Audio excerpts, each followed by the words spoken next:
Salut tout le monde, j'espère que vous allez bien. Aujourd'hui, une nouvelle vidéo avant match de Rennes contre Reims. Notre bête noire numéro 2 après Lille. Mais avant que la vidéo commence, on met un pouce bleu, on commente, on partage, puis on s'abonne. C'est parti. On est parti pour voir la forme de Rennes en ce moment. Donc si vous êtes Rémois, si vous êtes Rennais ou même si vous êtes de notre communauté de football, posez-vous tranquillement sur votre canapé, sur votre fauteuil. On est parti pour voir un petit peu la forme récente déjà de Rennes. Donc comme vous l'avez vu, déjà on va juger à partir surtout d'Habib Beye. 3 matchs, 2 victoires, une défaite, dont une défaite contre le LOSC, qui est plutôt logique. Il nous montre qu'on a vraiment une marge d'écart entre le Stade Rennais et le LOSC cette année, qui pourtant était il y a encore si peu de temps concurrent, que comme quoi le football ça peut aller vite dans le bon comme dans le mauvais sens. En tout cas, Rennes sur le match contre Lille, ça a été 0.46 XG attendu, et je ne sais même pas comment ils ont trouvé cette statistique, vu que Rennes a fait 4 tirs pour 0 cadré. Aberrant. La seule action qu'on a nette du match, c'est Lilian-Brassier sur le poteau. On fait 313 passes et on touche seulement, je vous bien déjà les passes cataclysmiques, et on touche seulement 6 balles dans la surface de réparation de Lille. Donc on est si peu dangereux et on est très peu rentré dans la surface de réparation de Lille. D'ailleurs, je crois que Lucas Chevalier a eu 0 parade à faire. Pour vous dire le match nul qu'on a fait. En attaque contre Lille, le jeu il a beaucoup penché à gauche, avec Truffert et avec Blas qui dézonnait un peu partout. Blas et Tamari, enfin surtout Tamari. Et voilà, pour vous dire que notre jeu penche beaucoup plus à gauche qu'à droite sur ce match-là. En tout cas, contre Lille, je vais pas vous faire le débrief. Si vous voulez voir le débrief, carrément, vous allez voir la vidéo que j'ai fait. On s'est fait mon jeu milieu de terrain. Est-ce que Habib Beye va passer un milieu à 3 contre Reims? C'est probable. En tout cas, du coup, Rennes, maintenant, on est à 22 matchs pour 29 buts marqués et 32 encaissés. 4 sur 5 buts sur penalty.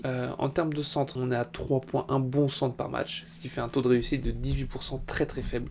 Les latéraux doivent travailler là-dessus, parce que c'est eux qui ils ont un rôle de piston, ils ont beaucoup cette situation-là, de pouvoir faire des centres. Sauf que le problème, c'est que les centres n'arrivent jamais à destination, donc il faut travailler là-dessus. But dans la surface de réparation, 27 sur 29. On est à 131 pertes de balles par match, c'est juste énorme. Toujours 4 buts de la tête, 8 frappes sur le poteau, on a 5 corners par match. Quand j'ai vu les 7 buts encaissés par match, 1.5, donc on se prend quasiment 2 buts par match. Ça pique un peu, ça veut dire qu'il faut mettre 3 buts pour gagner un match, ça commence à faire beaucoup. En tout cas, en termes de suspendus, on a Wu, Blas, Samba, donc Mandanda peut-être dans les buts. En tout cas, Wu et Blas, déjà que devant, on n'a pas beaucoup de solutions. Et alors peut-être que ça va nous permettre de voir Oleg B, j'espère en tout cas. Et Wu, moi ça me dérange pas plus que ça. Le problème c'est que si Wu n'est pas là et que Jacquet est bien blessé, la défense centrale de Rennes, ça fait du griller. Nakamura, il va se régaler, mais on va voir ça tout de suite. Alors, meilleur joueur statistiquement côté Rennes, du coup ça n'a pas bougé depuis la dernière vidéo d'avant-match, parce que Kalimundo reste avec 9 réalisations. En passe D plus but, c'est Ludovic Blas qui va rester devant.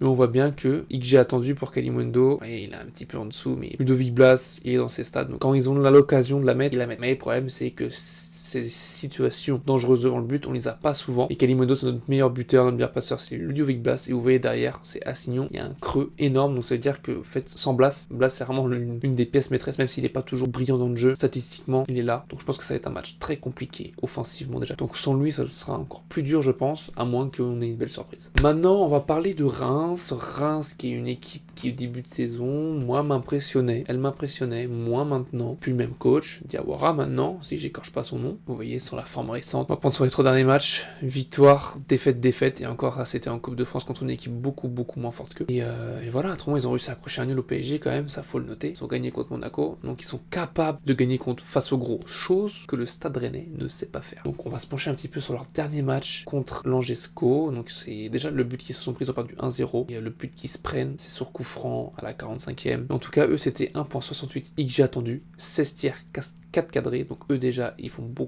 ils ont fait beaucoup plus de frappes que nous. 532 passes, 31 touches dans la surface de réparation. Vous imaginez, c'est quasiment quadruple de nous. Donc là je pense que en plus si on a une défense centrale amoindrie entre Jacquet et Wu, déjà que Wu c'était pas terrible, mais si on met Hans Atebour et Mika Faye, côté Rémois, ça va se régaler. En tout cas, Reims, 22 matchs, 27 buts marqués, 34 encaissés. Statistiquement parlant, on est dans la même cour, on joue la même chose, tiens, comme Rennes. Les deux équipes jouent plus le maintien, on est dans le ventre mou, mais un ou deux mauvais résultats et on peut se retrouver peut-être barragiste. Enfin bref, je ne l'espère pas. En tout cas, eux, ils ont eu 2 penalties. Un où le mec tire 4000 mètres au-dessus, et un où, voilà, il met, je crois que c'est Nakamura qui le met. En bon centre, ils sont à 4.2 par match, donc ils sont un peu plus élevés que nous. But dans la surface, 23 sur 26. Perte de balles, ils en ont 120 3,24 par match. Donc vous voyez qu'on est un petit peu dans la même cour, on joue la même chose. C'est le championnat de Rennes. Malheureusement, c'est triste à dire. But de la tête 2, frappe sur le poteau 3, corner par match 4,5, but par match 1,2. Ils ont fait que 3 clean sheets et but encaissé par match 1,5. Les deux équipes se prennent beaucoup de buts. Les deux équipes marquent pas forcément autant, enfin marquent. Se prennent beaucoup de buts, se prennent au moins un but par match et marquent au moins un but par match. Donc ça va être un match. Statistiquement, en tout cas, ça part sur des bases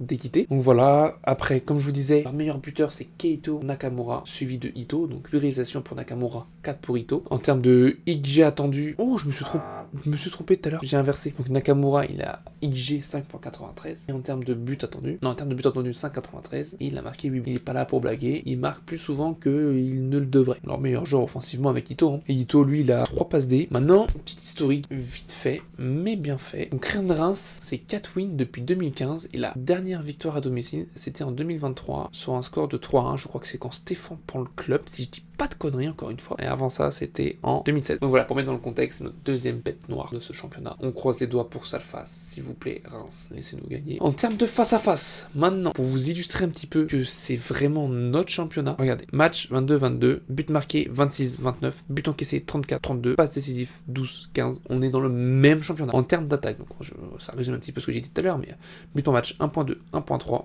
c'est quasiment la même chose. Tir cadré par match 3.4, 4.7. Grande chance par match 2, nous 1.5. Grosse occasion manquée par match 1.2, 0.9. On est vraiment dans le même championnat.